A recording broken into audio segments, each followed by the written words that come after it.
Olá, jovens, tudo bem? Eu sou o professor Giovanni Oliveira, dando continuidade à nossa série de vídeos sobre o Oriente Médio. Na videoaula passada, falamos sobre os aspectos físicos da região, e agora passamos a falar sobre os aspectos geopolíticos. Dessa vez, nesse episódio, nós vamos tratar especificamente a questão da criação do Estado de Israel e os interesses do povo judeu. Nos próximos episódios, vamos tratar das questões dos povos árabes e diversos outros conflitos envolvendo essa região tão importante. Beleza? Fica combinado assim? Então vamos lá. Primeiro aqui, a questão entre Israel e Palestina. Mas antes disso, falarmos dos conflitos, precisamos falar dos antecedentes desse retorno do povo judeu àquela região, a região conhecida como Palestina. Na antiguidade, os povos judeus que se concentravam ali começam a perder espaço à medida em que o Império Romano ocupa, domina e começa a expulsar o povo judeu daquela região, dando início, então, àquilo que nós passamos a denominar de diáspora judia, ou seja, uma imigração em massa de judeus que se dispersaram pelo mundo. Dispersaram-se por outras áreas do próprio Oriente Médio, pelo norte da África e, sobretudo, pelo interior da Europa, a Europa Oriental e a Europa Central. E à medida em que os povos judeus sofrem perseguição, são expulsos dali, outros grupos passaram a ocupar aquela região denominada de Palestina, e por isso passaram a ser denominados também de palestinos. Os árabes, principalmente, que a partir do século VII começam a ocupar e a aglomerar-se naquela região. E, finalmente, a partir do mandato britânico, que começará a se desenvolver na transição do século XIX para o século XX, quando a questão envolvendo os britânicos, a rivalidade com o povo, com o Império Otomano, fica resolvida e definitiva, e assim abrindo caminho para o movimento sionista dar seguimento ao seu projeto de retorno do povo judeu ao seu berço, ou à sua terra prometida. Vamos lá? Beleza. Bom, fundamentalmente para a criação do Estado de Israel em 1948, foi importantíssimo a criação de um movimento denominado Movimento Sionista.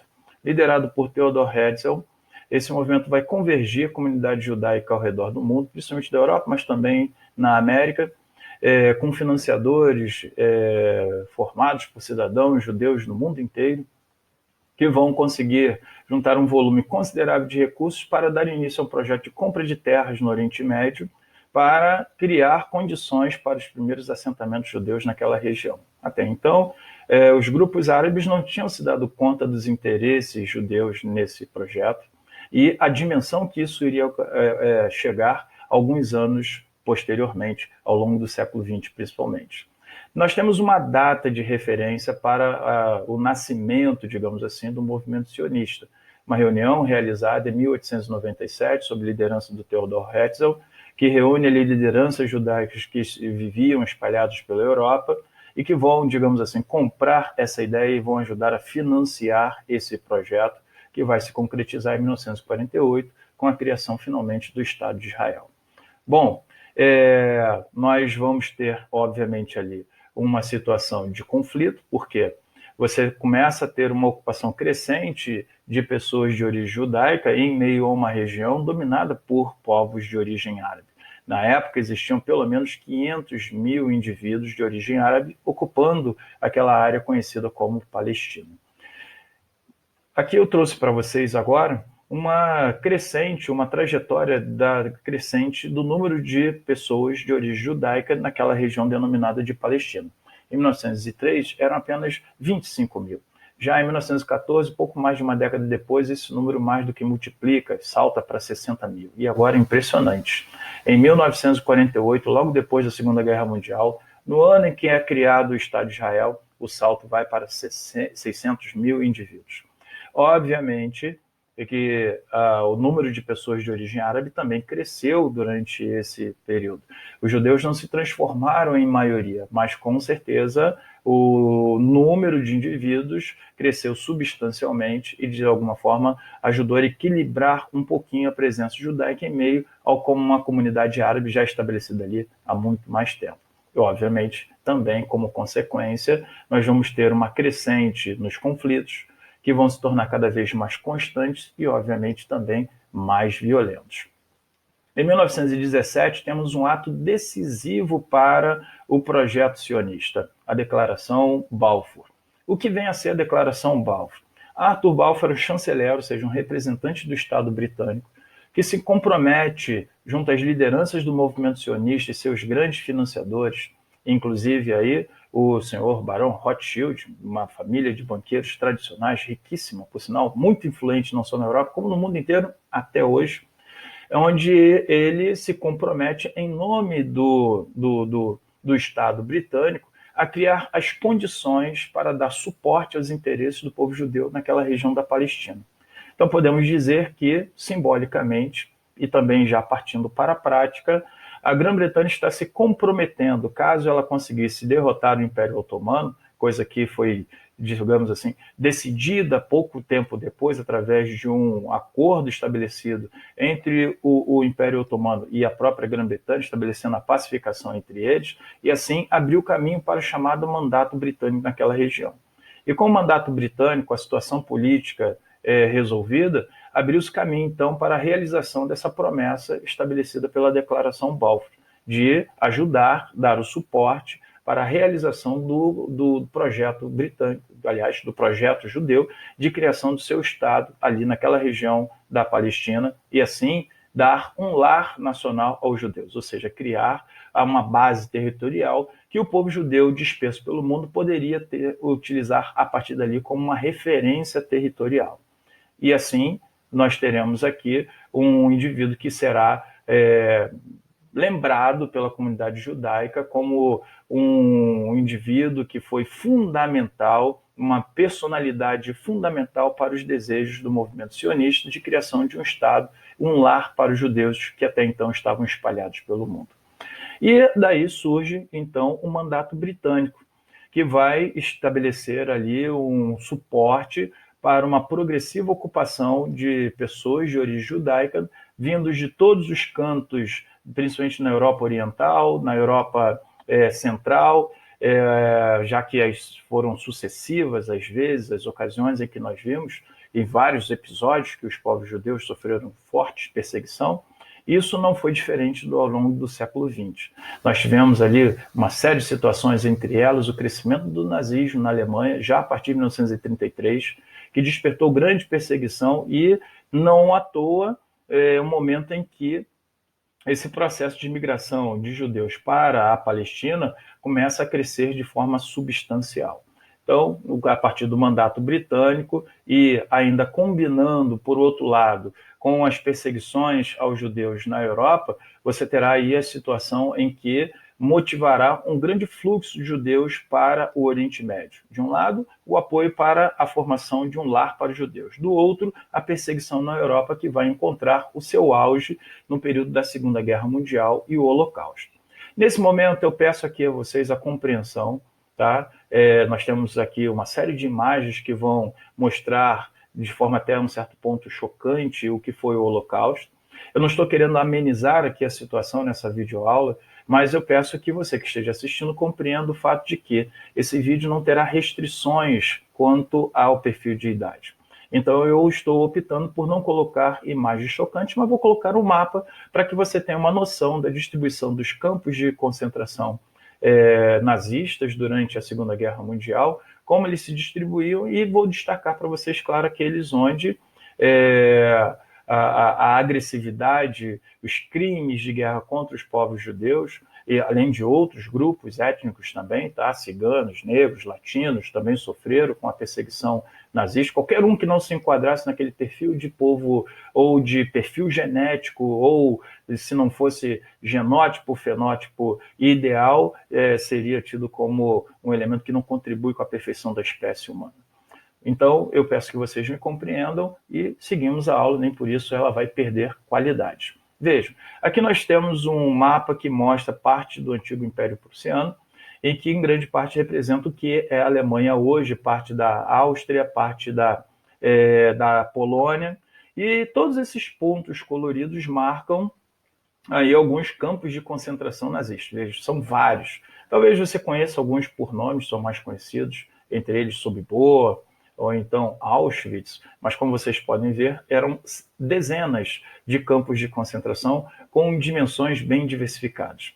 Aqui eu destaco primeiro para vocês essas bolinhas com esse perímetro que eu tracei para vocês em verde, que são os campos que foram criados anterior a 1939, ou seja, já era uma prática anterior ao próprio início da Segunda Guerra Mundial. Depois, destacados aqui em vermelho, temos um ou outro ponto fora desse perímetro aí, dos campos que foram abertos depois de 1939. E aqueles que, em algum momento, foram criados entre 1941 e 1945, ou seja, durante o conflito, durante a Segunda Guerra Mundial, e que se notabilizaram como campos de extermínio, ou seja, sua estrutura foi planejada para criar as condições para o assassinato coletivo e em massa, em grande quantidade, de pessoas aprisionadas nesses campos de concentração. Não importam se fossem judeus ou outros grupos étnicos, mas principalmente judeus, sem dúvida nenhuma, foram aqueles que, em maior quantidade, pelo menos os registros históricos demonstram isso, que mais sofreram com essa violência do movimento nazista que tomou conta da Alemanha durante algumas décadas e que acabou culminando nessa tragédia humana que foi o extermínio de centenas de milhares de pessoas. Daí você gera uma comoção em nível internacional, uma grande pressão sobre as Nações Unidas, que acabaram de nascer em 1946, a partir da reforma da Liga das Nações, ou seja, aquela instituição que nasceu para mediar os conflitos entre as nações e que acabou não conseguindo, então, mediar os conflitos de forma a evitar que ocorresse a Segunda Guerra Mundial. Ela é reformada e daí surge a ideia das Nações Unidas, ou como aqui no Brasil nós costumamos chamar de ONU, Organização das Nações Unidas, nascida em 1946, já sob forte pressão e sobre forte comoção, à medida em que o mundo passa a conhecer o que acontecia nesses campos de concentração. Isso vai gerar, de certa forma, uma mobilização positiva em relação ao movimento sionista, ou seja, a busca por um lar, a busca por criação de uma pátria para o povo judeu que estava espalhado pelo mundo, progressivamente aumentava sua presença na região da Palestina, mas não tinha um reconhecimento internacional para esse seu objetivo.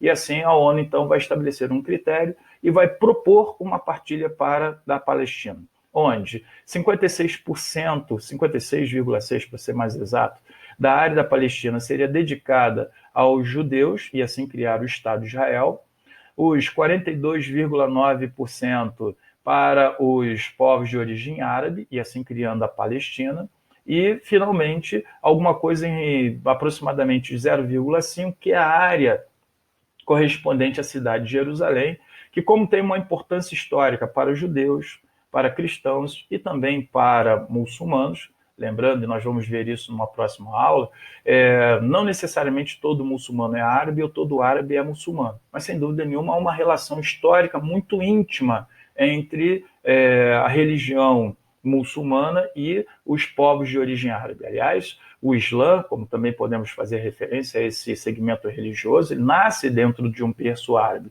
Então, por isso, essa relação tão próxima assim. Então, a cidade de Jerusalém ela é extremamente importante para esses três grupos religiosos, para esses três grandes grupos religiosos monoteístas, e por isso a ONU optou em tratá-la como uma área de administração internacional. Obviamente, haverá aí um conflito já a partir dessa proposta da partilha. Os povos árabes não concordavam porque já estavam estabelecidos ali há muitos séculos, há mais de 13 séculos já estavam estabelecidos ali, e então não concordavam com uma partilha, ainda mais uma partilha que iria favorecer, em termos territoriais, os judeus, que naquele momento ainda eram uma minoria e que receberiam uma maior parcela de terras. Então isso já vai gerar uma insatisfação, isso vai gerar motivo para conflitos, e conflitos esses que nós vamos começar a detalhar a partir desse momento. Tá? E aqui nós temos um mapa do que era aquela região da Palestina anterior à proposta de partilha da ONU.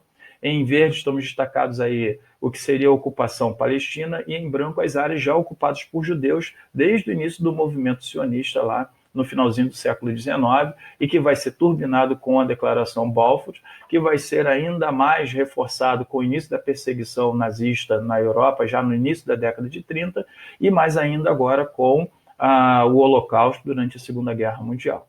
Como vocês podem observar, o território palestino será basicamente dividido, fragmentado em 3 grandes áreas, com destaque para a Palestina e a faixa de Gaza, e o território de Israel também em 3 áreas, uma localizada no Nordeste, outra ali pegando boa parte da faixa costeira, dando de cara para o mar Mediterrâneo, e uma grande porção ao sul. Rapidamente nós vamos observar que a configuração interna desse mapa vai sofrer grandes transformações, que vão resultar hoje, na atualidade, praticamente com a extinção dos territórios palestinos. Bom, em 1948 é declarada a criação do Estado de Israel, e isso vai gerar uma grande resistência junto aos povos árabes, que verão nesse ato uma afronta aos interesses dos povos árabes. Por quê?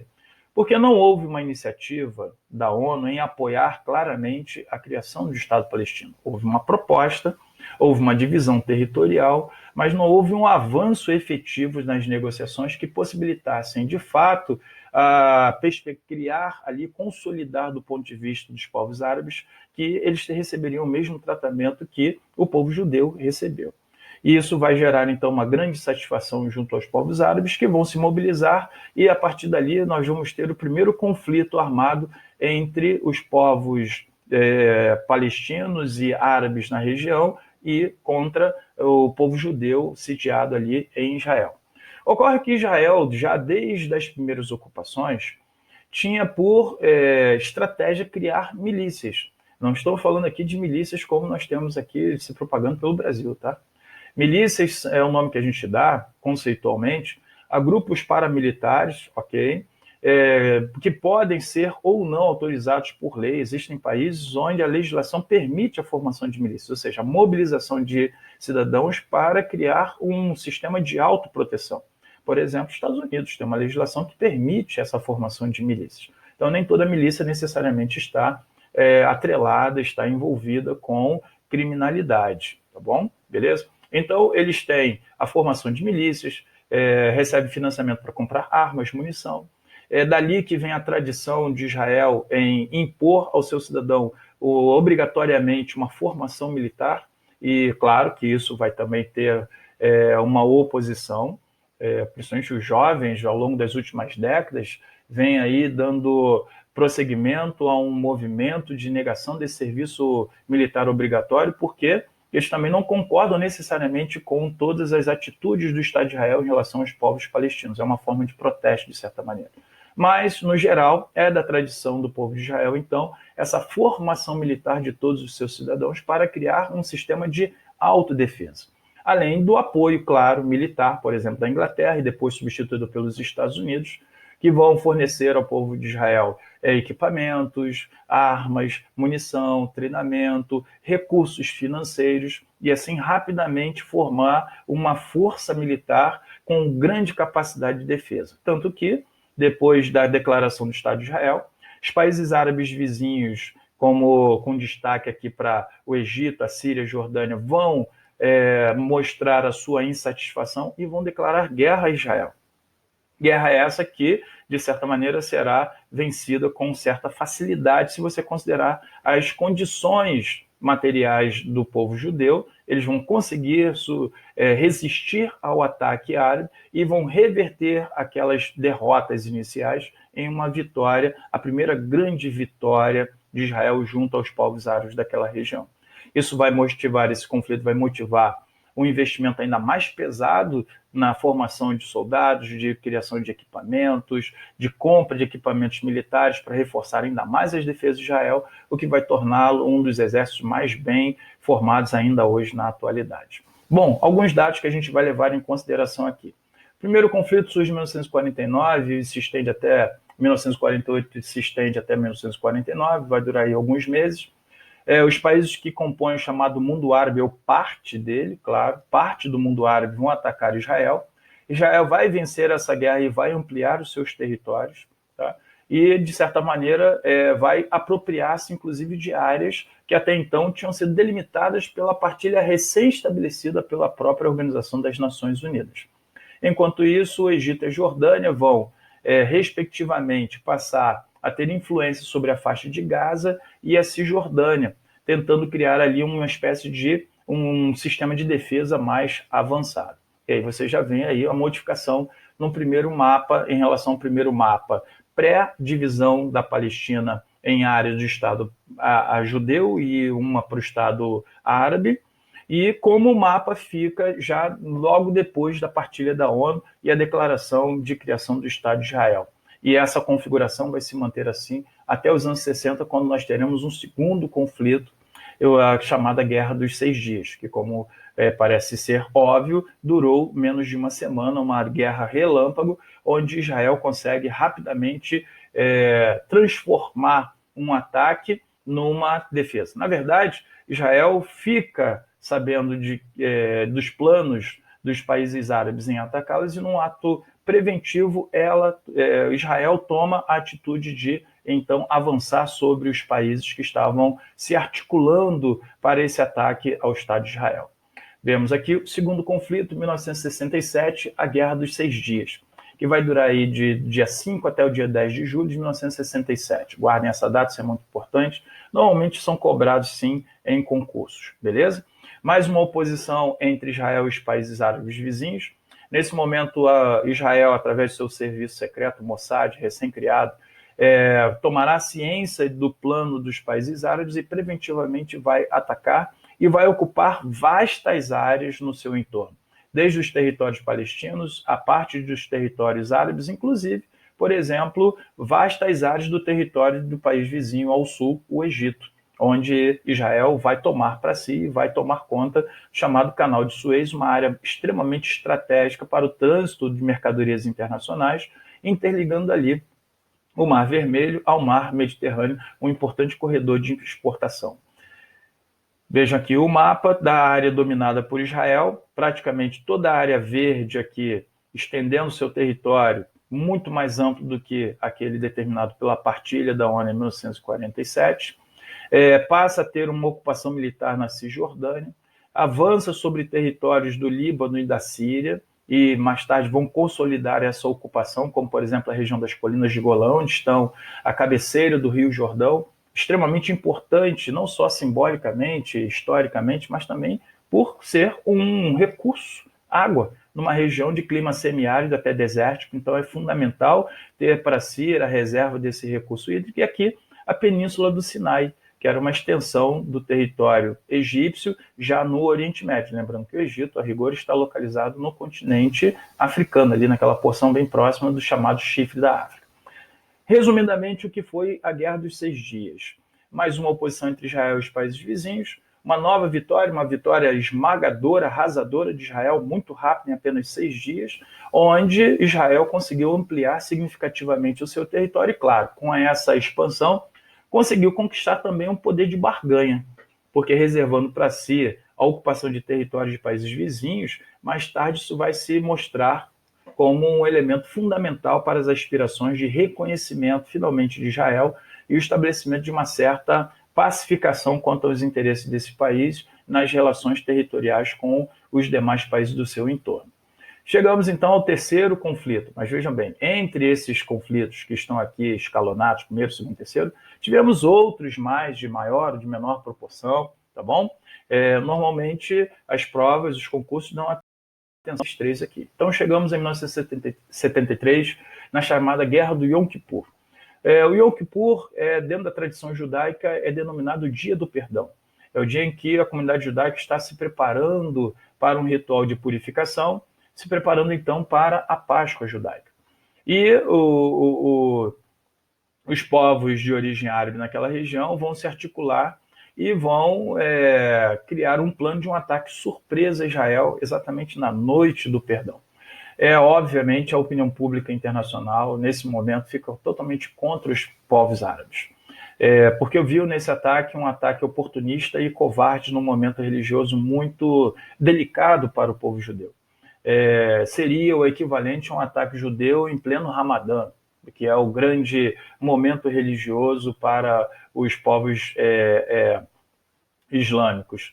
E isso gerou uma comoção muito grande. Mas Israel já estava muito bem preparado, apesar do ataque surpreso no momento de fragilidade e de primeiras derrotas. Israel rapidamente consegue reverter isso a partir de um exército muito bem formado, uma força aérea muito sólida que vai conseguir estabelecer ali prejuízos, perdas bastante consideráveis aos árabes. Parece que os árabes não aprenderam nesse momento a fazer uma guerra contra Israel, perderam pela terceira vez, e assim Israel consegue se consolidar territorialmente naquela região e, de certa maneira, conquistar avanços no reconhecimento internacional. Então vamos lá, tem principais tópicos em relação ao conflito árabe-israelense, é um desdobramento das guerras anteriores, sem dúvida nenhuma, que vão manter os países árabes sob uma situação de forte pressão interna, no sentido de estabelecer ali alguma vitória, alguma vantagem sobre o Estado de Israel, que está se consolidando, expandindo-se territorialmente. Eles vão perder partes dos seus territórios, respectivamente, que vão reforçar ainda mais o poder de barganha de Israel, que progressivamente terá um apoio incondicional, por exemplo, dos Estados Unidos, que terá Israel um grande parceiro para os seus interesses geopolíticos no Oriente Médio. Depois de 20 dias de combate, a guerra foi novamente vencida por Israel, que vai consolidar então a sua posição naquela área. E assim, em 1979, finalmente Israel vai sentar à mesa junto com representantes dos povos árabes, tendo como mediador os Estados Unidos, que historicamente dão apoio às intenções do estabelecimento de Israel. E naquele encontro conhecido como Encontro de Camp Davis, Camp Davis é a casa de campo da Presidência da República dos Estados Unidos, onde normalmente os presidentes dos Estados Unidos tiram suas férias. Lá se reuniram para assinar um acordo onde fica estabelecido a devolução dos territórios árabes e, em troca, Israel vai exigir o reconhecimento de alguns países árabes da sua permanência ali, da sua localização, da sua territorialidade e, assim, do estabelecimento do seu Estado como um Estado reconhecido internacionalmente. Isso vai gerar, claro, um conflito entre os povos árabes, que alguns verão ali uma atitude, por exemplo, do Egito, de traição aos objetivos dos povos árabes em não estabelecer o reconhecimento do Estado de Israel, que avançava de forma agressiva pelos territórios palestinos que foram definidos pela própria partilha da ONU lá no longínquo já 1947. E aqui eu tenho uma imagem de um dos assentamentos judaicos que começam a surgir já em 1910 e que vão aumentando em número e consolidando a presença judaica, inclusive em territórios palestinos, os kibbutz. Essa é uma das formas de ocupação, uma das formas de criação de assentamentos com uma característica bem peculiar. Os kibbutz são assentamentos onde a vida se dá em meio a um sentido de comunidade, de trabalho coletivo e de compartilhamento dos resultados do trabalho, ou seja, são comunidades que se tornam ali quase que autossustentáveis em termos financeiros, claro, vão receber apoio financeiro externo das comunidades judaicas que vão ajudar a financiar essa ocupação, compra de terrenos, estabelecimento, financiamento de criação de escolas, voltadas, obviamente, para a educação em massa, principalmente das crianças, para criar ali uma nova geração de judeus israelenses ou israelitas que vão consolidar uma geração tecnológica que vai agregar valor a Israel, transformando em um país com referência tecnológica em algumas áreas, como, por exemplo, de material bélico, e assim consolidar a presença ali nessa região do Oriente Médio. Quais são as principais características desses kibbutz? São comunidades agrícolas e, obviamente, para cultivar no meio do deserto, elas precisavam de um suporte técnico bastante sofisticado. É dali que surge, por exemplo, uma das tecnologias de irrigação por gotejamento, já que a água era um recurso muito raro, então você precisava racionalizá-la.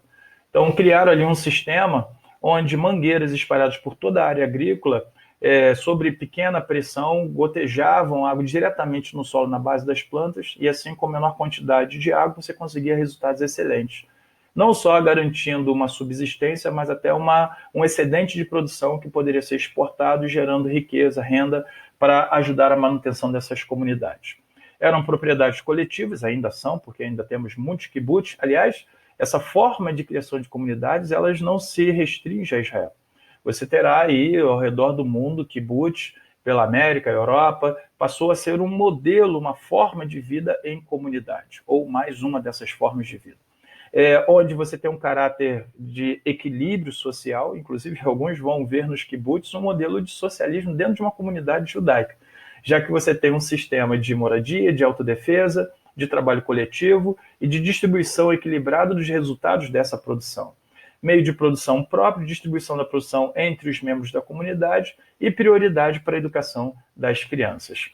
E aqui eu trago para vocês um mapa para encerrar a nossa aula de hoje, da evolução dos territórios judeus sobre os territórios palestinos, como progressivamente a mancha verde, que representa a ocupação palestina, vai diminuindo, obviamente diminui em função da expansão dos territórios palestinos, dos territórios judeus, que vão se expandindo, vão se consolidando e praticamente eliminando a presença palestina ali, pelo menos em termos territoriais. Cada vez mais, o que sobrou de povos de origem árabe palestinos naquela área estão restritos a essas localidades, ou a essa pequena faixa aqui, o que sobrou da faixa de Gaza, ou esses retalhos do que era a Cisjordânia, basicamente aqui já não formando mais uma área contínua, cada vez transformando aqui numa espécie de um arquipélago. Gente, encerramos essa nossa aula de hoje. Espero que tenha sido muito útil. No próximo episódio, nós vamos trabalhar os aspectos do ponto de vista dos povos palestinos. Aí vamos falar sobre intifada, o que no Ocidente passou a se denominar então de Guerra Santa, que não necessariamente essa é a tradução correta, a criação de organismos de representatividade política dos palestinos, como, por exemplo, a Organização para a Libertação da Palestina, OLP, e até mesmo aos movimentos extremistas dentro dessa comunidade. Ok? Um grande abraço para vocês, até uma próxima oportunidade.